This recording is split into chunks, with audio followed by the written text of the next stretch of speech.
蓝启仁都不在，办什么家宴？那我们这是……魏无羡正想问个明白，蓝忘机已经下车，魏无羡只好赶紧跳下车跟上。蓝忘机带他来到主厅旁边的餐厅里，桌上已经摆上好几样精致可口的菜品，是上次那个小吃。之前回老宅，蓝忘机拿给魏无羡尝过，魏无羡觉得新鲜又好吃，还想再吃一次。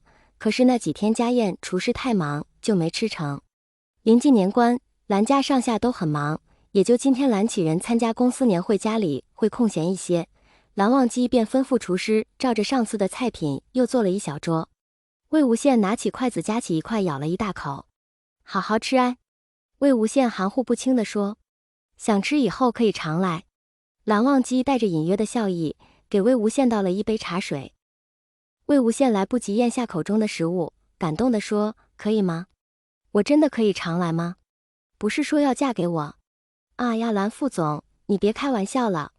今天蓝副总上班，一来到办公室，就看到桌上的盆栽上挂了一个小小的中国结和小灯笼，办公室瞬间有了一些年味，不用想也知道是谁弄的。魏无羡端了一杯咖啡走进来，蓝副总，最近几天都没什么特别安排。魏无羡将咖啡放在桌上，就老宅那边晚上都有家宴。蓝忘机点点头，魏秘书有什么安排？安排？魏无羡疑惑道，他的安排都是随蓝副总走的。有什么想去的地方？或者想吃的？蓝忘机问。天这么冷，也没什么想去的地方。吃的话，最近开的那家日料店蛮想去的。魏无羡挠了挠脸颊，我还想着最近约朋友一起去呢。那中午去吧。蓝忘机从旁边书架拿起一本书。魏无羡，还有事？蓝忘机看了魏无羡一眼。魏无羡尴尬一笑，转身出去了。魏秘书，中午一起去外面吃饭。聂怀桑见魏无羡走了出来，凑上前说道，最近年底的事情忙得差不多，大家的时间都很宽松，相继约着去外面吃饭。蓝副总有安排了。魏无羡遗憾地说，那明天再约。聂怀桑十分爽快。中午，魏无羡开车和蓝忘机一起去吃日料。临近假期，店里人不少，又临时打电话订位置，包间也没有了。魏无羡只好和蓝忘机坐在靠近角落的吧台。抱歉呐，蓝副总，订不到里面位置了。店里有些嘈杂，魏无羡生怕蓝忘机不满意。挺好的。蓝忘机并不介意，吃惯了高级餐厅，偶尔在充满烟火气息的地方和魏秘书一起吃饭，还是不错的。蓝忘机让魏无羡点喜欢的菜品，魏无羡寿司、刺身拼盘、天妇罗、烤鳗鱼都点了一些。魏婴喜欢吃日料吗？并排着一起吃饭，蓝忘机心情很好。喜欢呢。魏无羡蘸了一点芥末，隔段时间来吃挺好的，不过还是更喜欢火锅。蓝忘机筷子一顿，思索了2秒，说，那我们明天中午吃火锅。啊，蓝副总不是不能吃辣？魏无羡想起聂怀桑明天还要约吃饭，就想尽力劝退蓝忘机，火锅真的很辣，不是有清汤。蓝忘机瞪了他一眼。魏无羡无语了，吃火锅吃清汤，那还叫吃火锅吗？蓝副总，确定吗？魏无羡犹犹豫豫问道。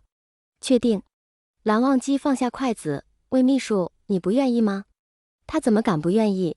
前一秒还说自己更喜欢吃火锅呢。愿意，怎么会不愿意？魏无羡陪笑道，10万分愿意啊，蓝副总。蓝忘机看着魏无羡，一脸怀疑。魏无羡赶紧拿起蓝忘机的筷子塞到他手上，笑着说，还想吃什么菜，蓝副总？最后当然是蓝忘机付钱，他拿着账单，愣住了。怎么啦？魏无羡凑上去一看，两人吃了几百块。魏婴，这么便宜？两人明明吃了好多东西。啊，就这个价吗？魏无羡冲着老板摆摆手，让他别见怪，赶紧拉着蓝忘机离开了。今天中午蓝副总有安排，不用叫我了。魏无羡一上班就跟聂怀桑提前打招呼。蓝副总怎么回事？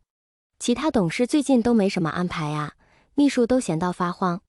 聂怀桑疑惑道，那是别的董事，咱们蓝副总不一样。罗清扬冲聂怀桑挤眼睛。哦，聂怀桑大梦初醒般点点头。哦什么？轮到魏无羡一货了。没什么。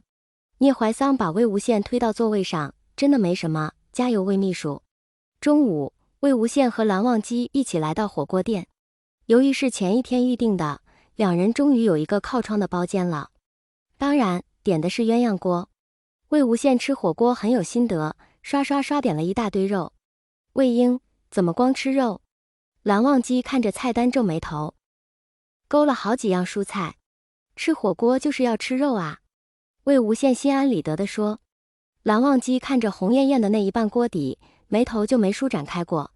上菜后，魏无羡在红汤里烫肉，蓝忘机则在清汤里煮菜，煮熟好后都互相夹给对方。魏无羡吃了一口菜，寡然无味。蓝忘机尝了一口肉，辣得咬紧了嘴唇。还是自己烫自己吃吧。魏无羡建议。好。蓝忘机点头，但你还是要吃蔬菜。